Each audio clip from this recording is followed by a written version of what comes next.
This is Adam Walton on BBC Radio Wales. Now, I spend an indeterminate amount of time on YouTube watching clips of mostly music-related content. So, research for this programme, of course. So about music production as well, guitar pedals, all kinds of things. And I came across my next guest's YouTube channel just over a year ago due to one of YouTube's fancy algorithms that shows you options for what it thinks you'll be interested in. Quite frequently, I'm not, but I was in this case. David Bennett's channel is a real treasure trove of unfussy, authoritative and wonderfully enlightening episodes demystifying many aspects of composition and music theory with real-life examples. So, previously opaque topics like scales and modes or microtonality, non-standard time signatures and different analyses of world-renowned artists and their recordings are offered to you in succinct, understandable and entertaining form. They really are terrific videos and they're watched by millions of people worldwide. And I want to quote a gentleman called Alan Holmes. Alan Holmes is the godfather of the Welsh Underground. So Alan Holmes produced Corky Zygotic Monkey, a brilliant visual artist, runs Left Field and an excellent art label called Turquoise Coal. And I didn't know Alan knew about David, but when I posted about this on Facebook, he said, since discovering him, I watch at least one of David's videos every day. He explains musical concepts so well to people like us who are totally immersed in music, but haven't studied the theory. I don't normally go for these YouTube tutorial things, but I think he's really great. Which puts it far more succinctly than I attempted to. Hello, David. Are you blushing? Yes, yeah, I hadn't heard about that. Yeah, thank you. No, I mean, I think it's... So like I say, one of the things that I was drawn to with your channel was just the fact that you do explain things, as Alan said. I've been immersed in music all my life. I learned classical guitar when I was 11, but a lot of the theory I then kind of jettisoned because I felt it might have got in the way of the spirit of the playing. It wasn't punk rock in inverted commas. And yet you've helped underline that actually it can open up whole other realms of understanding. But firstly, welcome to the programme, David, before we get into the meat and two veg. Thank you so much for having me. No, it's a real pleasure.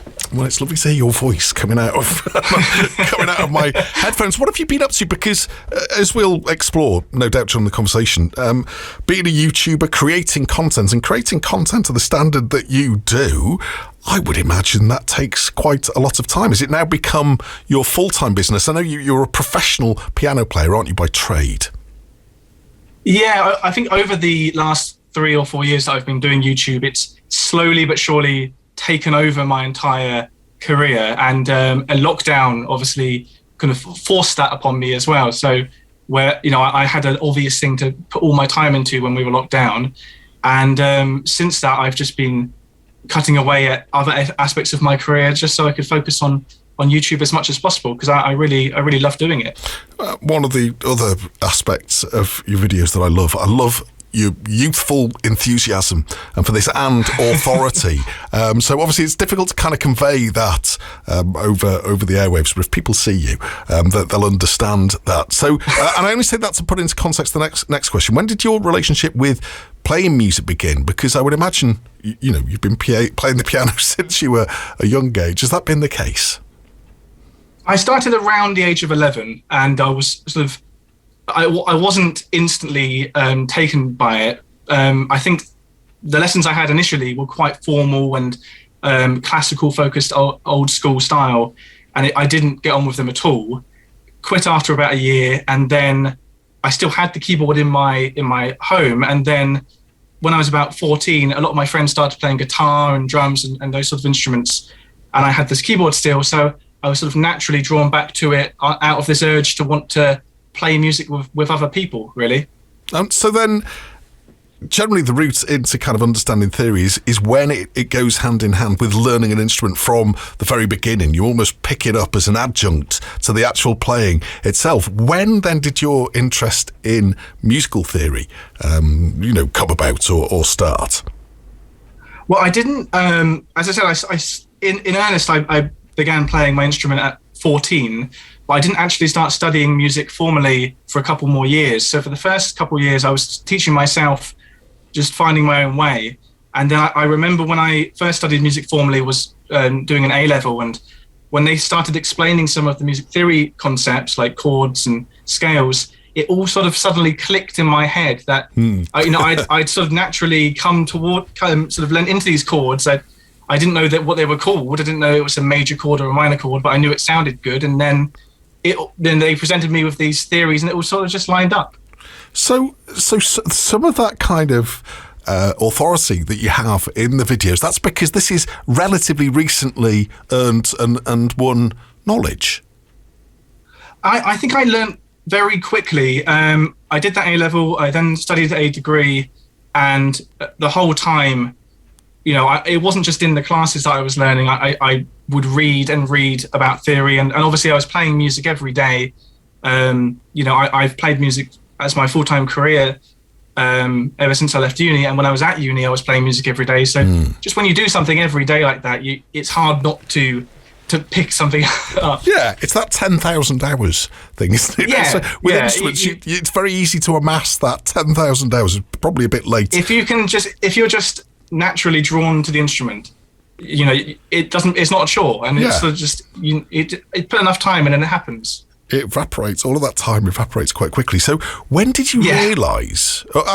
Maybe I'm making an assumption with this question. You're more than welcome to correct me. But when did you realise that the knowledge and this interest that you had in theory was enabling something? It was more than just something kind of opaque and in the way, which is how some people, maybe, a large proportion of people tend to regard the theoretical side of things.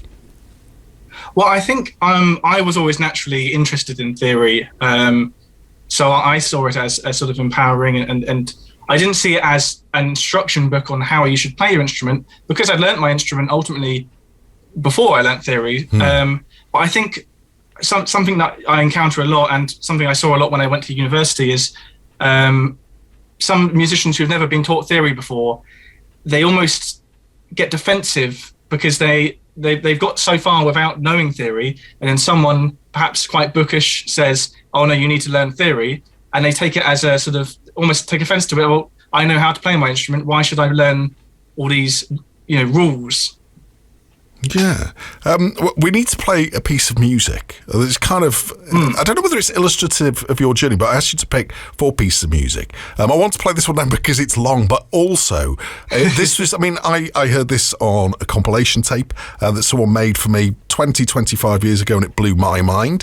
He was a massive fan of the Stranglers. Walk On By, why is this important to you?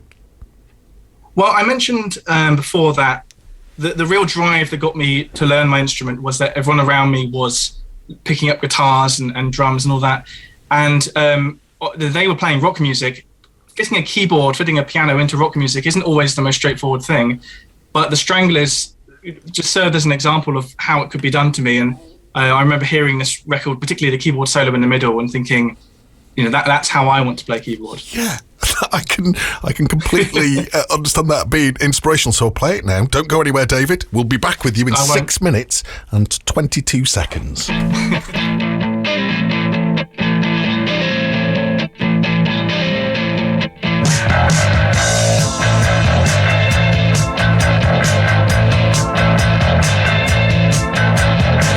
you see me walking down the streets and I start to cry each time we meet, walk on by, I walk on by, and make believe that I can't see the tears that let me breathe. I'm private, 'cause each time I see you, I just wanna cry. Walk on by, walk on by, walk on by. I just can't get over losing you, and so if I seem so broken in pieces, walk on by, walk on by. And foolish pride, if I can't see the tears, then let me hide all the tears and the sadness you gave me when you say goodbye. Walk on by, walk on by, walk on by. Just go for a stroll in the trees.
Stranglers and their version of Walk On By. It's got to be one of the best cover versions of all time. As chosen by David Bennett, piano, who's a special guest in this part of the programme. It's kind of the alchemy of the collective is responsible for the lot of the magic there, David. So Dave Greenfield's keyboards, the interplay with the guitar, and Jean-Jacques Bonnel's fuzzy bass, and then obviously the wonderful writing from Burt Bacharach and Hal David, Bacharach in terms of the chords.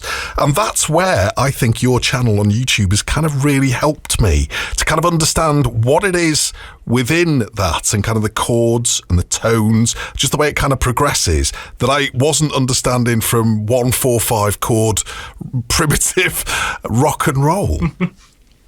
Yeah, well, that song in particular, as you said, written by Burt Bacharach, he had a real nature for, a real knack even for writing chord progressions that sounded really, they sound really satisfying and natural, and they don't sound jarring, but actually when you look closely at them, you think, oh, what's going on there? And there's actually key changes sort of woven in and quite unusual choices of chord movement. And it's those sort of things that get me excited about Theory, where it's basically an opportunity to look under the bonnet of a classic song. And do you find that inspirational as well from, from the point of view of a composer? So to be able to look under the bonnet, are you in, like the mechanic who would then go on to build a car of your own? Yeah, I think some people get this false idea that music theory is almost like a rule book you use to write music. In reality, what I think is everyone really writes music just by channeling what they hear in their head.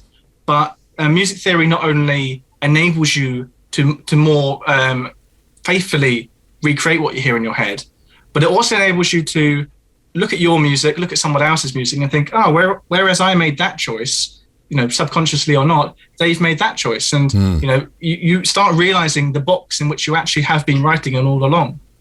Yeah, I think that one of the other things, one of the most valuable and intriguing of the tutorials or the series of videos that you did was on modes. So basically different scales.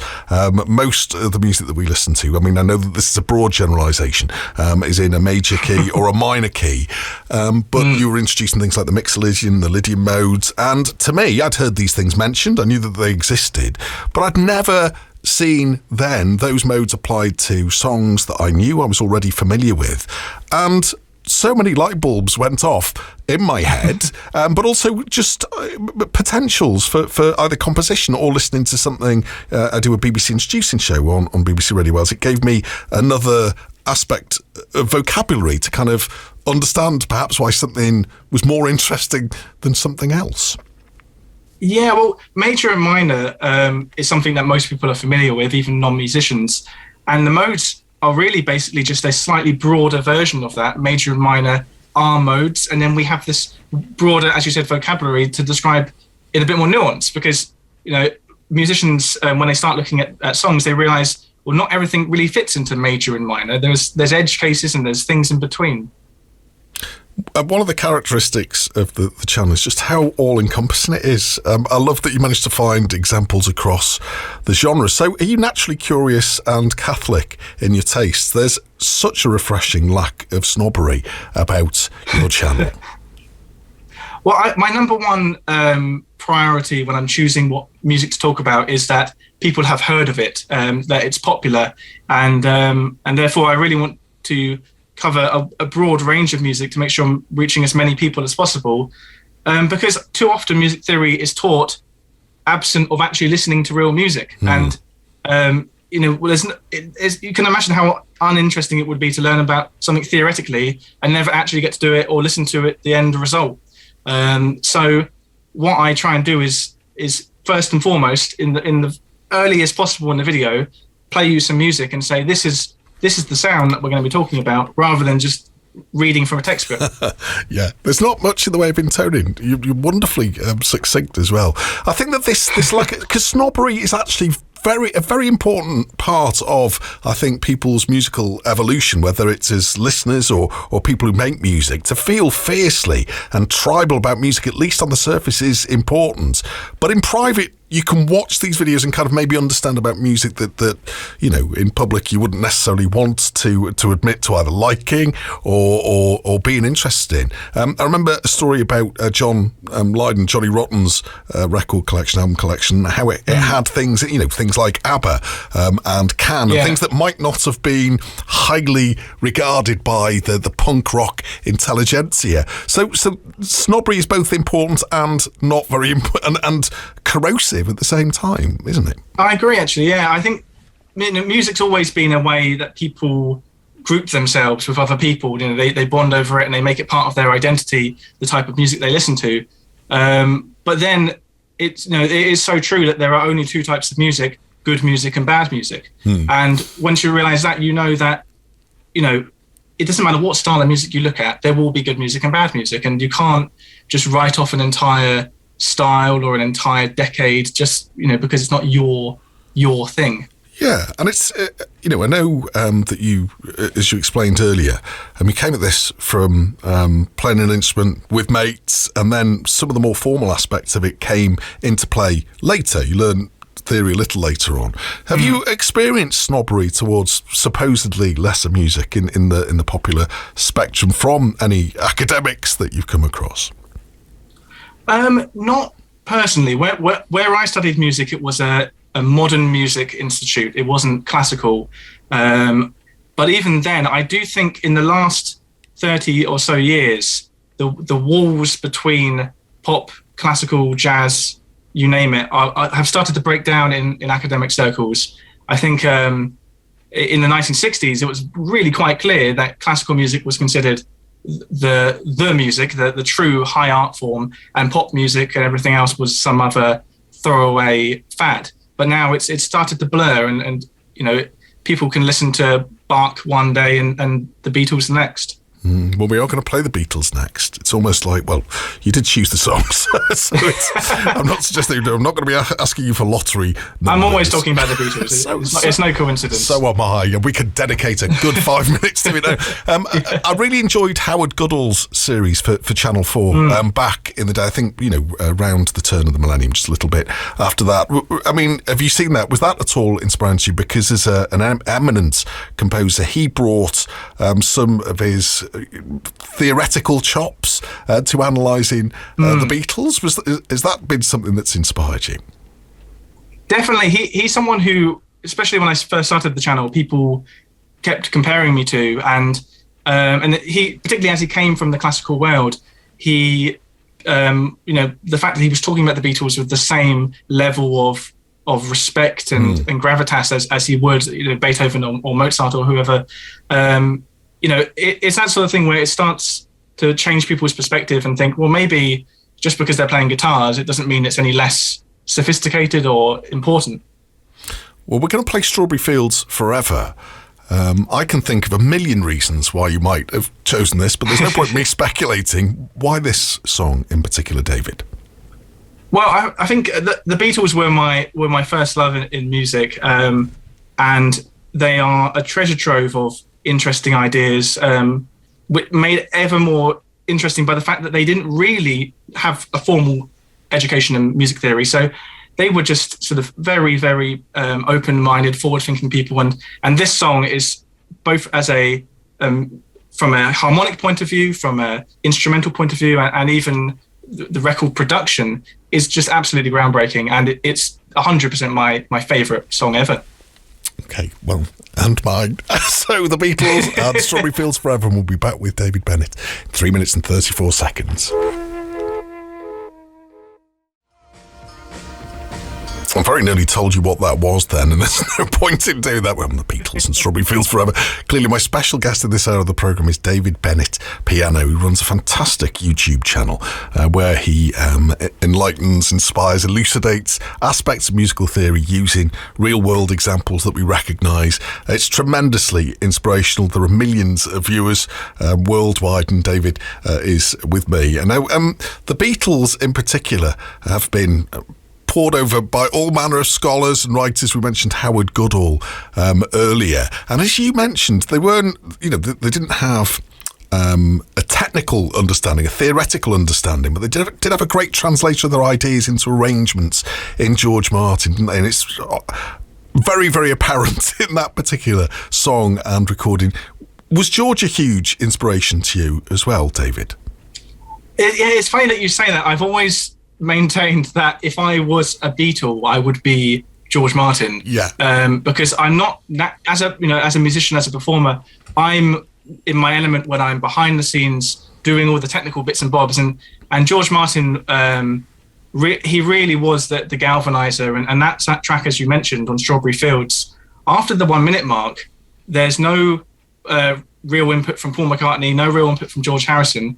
90% of the instrumentation is just strings and horns orchestrated by George Martin. And you mentioned the production aspects of something like that, and how important technology, how they use technology as an instrument. And you touch upon that within your channel as well, with specific reference to that song and how it exists, or part of it exists between two keys because of tape manipulation and that kind of thing. I mean, are you as intrigued by the technology as you are by the modalities, the timbres and all of the more obviously musical aspects?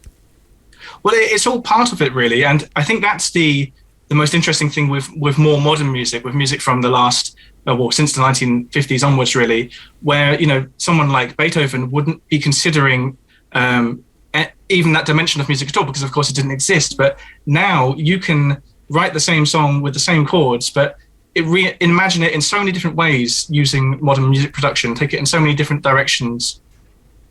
I would imagine that something like Get Back, if Get Back had been filmed around Sgt. Pepper's, that would be your holy grail, wouldn't it, in many ways? Because I was thinking that the other day. Because George Martin is more peripheral than at any other point in the Beatles' career at that stage, and although they talk a lot to Glyn Johns about engineer aspects, obviously they'd become...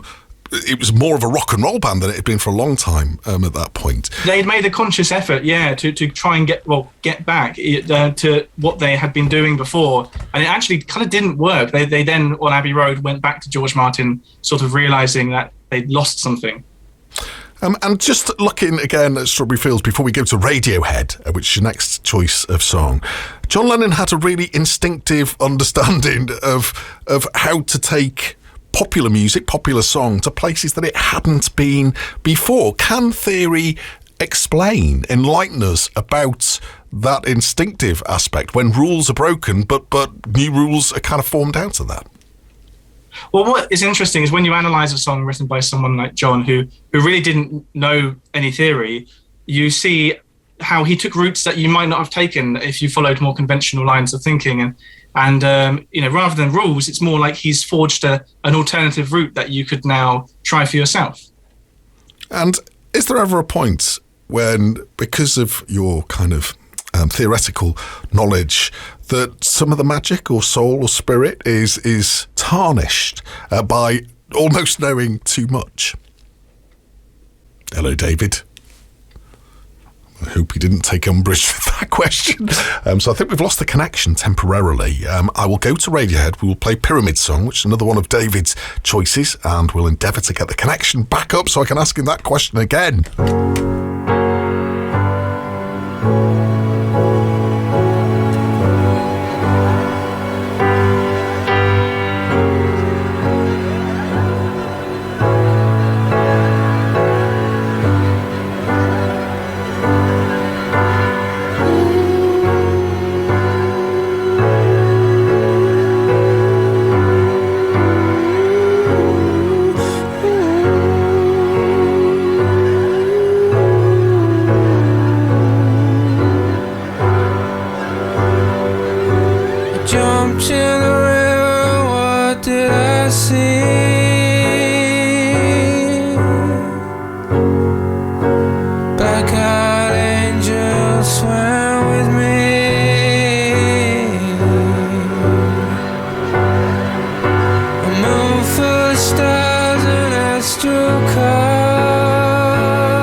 I used to see.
nothing to fear, nothing to doubt.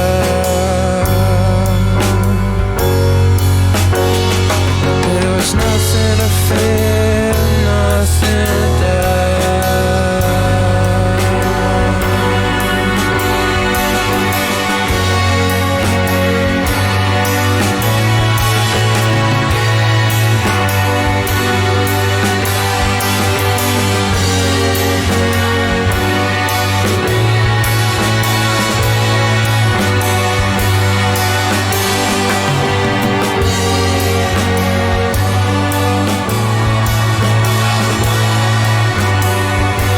Radiohead and Pyramid Song on BBC Radio Wales with me, Adam Walton, and David Bennett is my special guest tonight. David, Radiohead, I mean, they had an incredible evolution. They developed really quickly from their first album, Pablo Honey, through the Bends. The Bends is my favourite album of theirs, but those riffs, and Just, I think you've got an entire video dedicated to Just. But then through OK Computer, Kid A, Amnesiac. Does an understanding of theory give you a way of kind of understanding that quick evolution? I think it helps you see how maybe they started thinking differently about how to write music. I'm not sure how much they think about theory when they write, but they're certainly a band who, if you're even remotely interested in music theory, their music's sort of just a treasure trove of interesting things. It's so unusual, but yet so still listenable and commercially successful. And I think ultimately what the big change for them was abandoning the idea of a rock band having to be guitars and acoustic drums and embracing electronic instruments. And structure as well, because they a lot of popular music is kind of defined almost by verse chorus structures. There's a lot of different formal song structures, isn't there? But Radiohead seems to just eschew all of that, and kind of obvious time signatures. I know that was the thing with prog rock as well. We're running out of time, and I want to keep you all night. Sorry, but we do have Neil Hannon after the news. Finally, the question that I asked before the technology decided to turf you into the ether, like a very angry bouncer. Sorry about that. Does your understanding ever affect or tarnish, corrode some of your kind of spiritual enjoyments of the music, or can they work hand in hand? I think it's whether you're listening to music or even writing music. For me, at least, theory isn't always at the forefront of my mind. I might notice something might stick out, but unless I actually sort of decide to think, okay, I'm actually going to analyze this now, it doesn't get in the way. It doesn't destroy any sort of magic, and if anything, it makes it more magical, because you can start to see why that song sounds that way, why that song sounds like another song, or why not. And I think that's the true misunderstanding with music theory, is that it somehow destroys the magic. Well, you are a phenomenal communicator, and it's been an absolute pleasure to have you on the programme, and I'm not blowing smoke up your backside. I thoroughly enjoy your channel. I'm looking forward to your next post, without a shadow of a doubt, and I know I'm not the only one. Like I said, millions of viewers worldwide. So we're going to play Phoebe Bridgers now. Could you briefly tell us why this song's important to you? Because she's a phenomenal artist. Actually, Janice, who presents this programme, she interviewed Phoebe last year, and she was really? Such a brilliant guest. Amazing. Well, for me, songwriting is what got me into music originally. And after a while, I started actually not writing songs as much, focusing more on commercial music and that sort of thing, making a living. But then a couple of years ago, when I discovered Phoebe Bridgers, it completely reignited my songwriting bug. And actually later this year, I'm going to be recording an EP of my own songs for the first time in years because of it, really. Oh, fantastic. Well, please send it to us. David, will do. Good luck with the channel. The channel. If you look for David Bennett Piano on YouTube, you will find David's work and understand, well, I'm sure that you'll understand anyway, but just the enthusiasm that we have for it. Good luck. Thank you so much. And thank you for your enthusiasm. It's been wonderful speaking with you. Cheers, David. Pleasure. Thank you for having me. Thank you. So this is Phoebe Bridgers and I Know the End.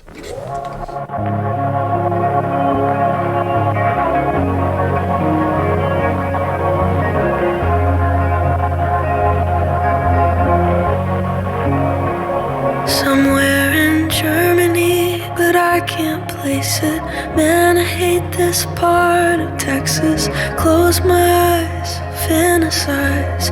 3 clicks and I'm home. When I get back, I'll lay around. Then I'll get up and lay back down. Romanticize a quiet life. There's no place like my room. But you had to go. I know, I know, I know. Like a wave that crashed and melted on the shore. Not even the burnouts are out here anymore. And you had to go. I know, I know, I know. Out in the park we watched the sunset, talking on a rusty swing set. After a while you went quiet and I got mean. I'm always pushing you away from me, but you come back with gravity. And when I call, you come home. A bird in your teeth. So I gotta go. I know, I know, I know. When the sirens sound, you'll hide under the floor. But I'm not gonna go down with my hometown in a tornado. I'm gonna chase it. I know, I know, I know. I gotta go now. I know, I know, I know.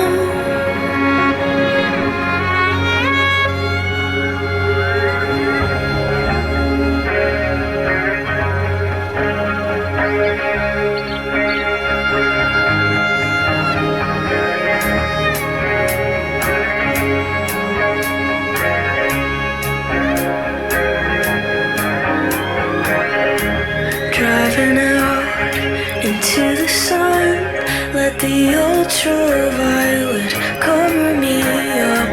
Went looking for a creation myth, ended up with a pair of cracked lips. Windows down, scream along to some America First rap country song. A slaughterhouse, an outlet mall, slot machines, fear of God.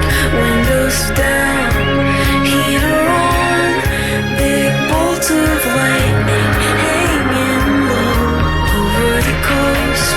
Everyone's convinced it's a government drone or an alien spaceship.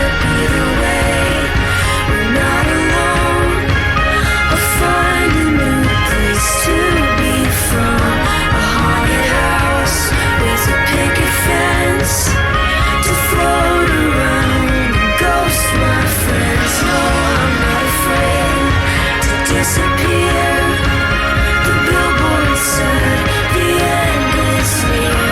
I turned around, there was nothing there. Yeah, I guess the end is here.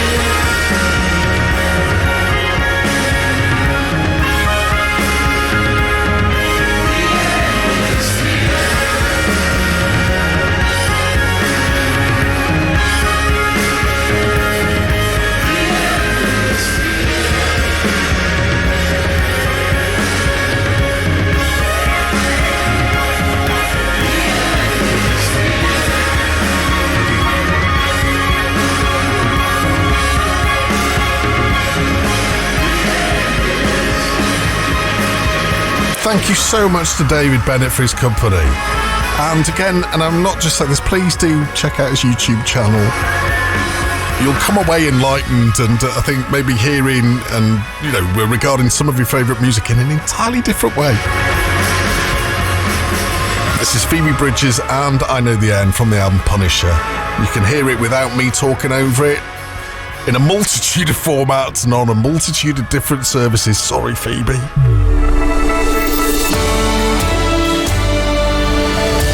This is Adam Walton on BBC Radio Wales. Still an hour to go.